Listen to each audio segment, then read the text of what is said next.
Iran और Israel के बीच जंग छिड़ गई है। पहले ईरान ने इजराइल पर हमला किया, फिर इजराइल ने भी उसे हमले का मुंह तोड़ जवाब दिया। वहीं अब इजराइल ने ईरान को चेतावनी दे डाली है।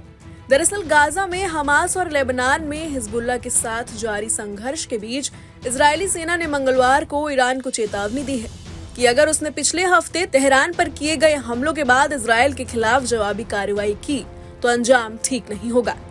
इजरायली सैन्य प्रमुख लेफ्टिनेंट जनरल हर्जी हलेवी ने कहा है कि अगर ईरान ने इजराइल पर एक और मिसाइल हमला करने की गलती की तो ईरान को इसकी बड़ी कीमत अदा करनी होगी।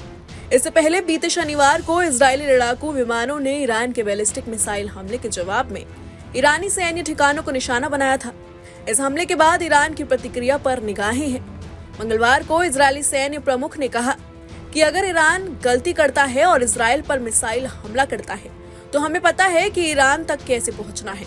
इस बार हम ऐसा हमला करेंगे जैसा अब तक नहीं किया। हम उन क्षमताओं के जरिए हमला करेंगे जिनका इस्तेमाल अभी तक नहीं किया। हम उन जगहों को भी नहीं छोड़ेंगे जहां अब तक हमला नहीं किया। सैन्य प्रमुख ने कहा कि ये ईरान में कुछ जगहों पर हमला नहीं किया क्योंकि हमें फिर से ऐसा करने की जरूरत हो सकती है। ये जंग अभी खत्म नहीं हुई है, हम अभी भी इसके बीच में हैं। इस बीच लेबनान में इजरायली टैंक खियाम गांव के बाहरी इलाके में घुस गए।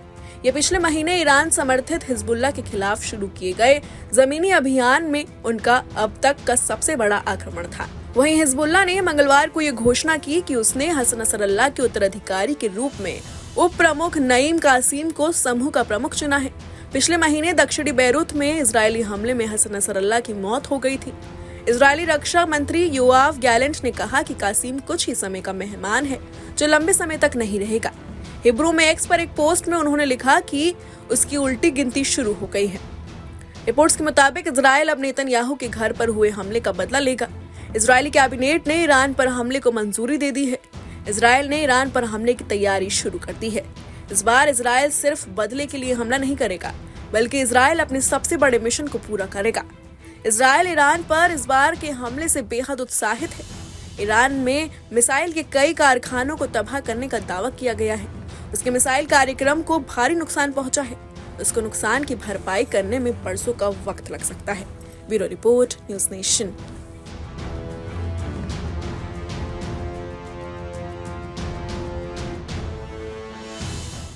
न्यूज़ नेशन अब व्हाट्सएप पर खबरों की ताजा अपडेट के लिए न्यूज़ नेशन के इस QR कोड को स्कैन करें।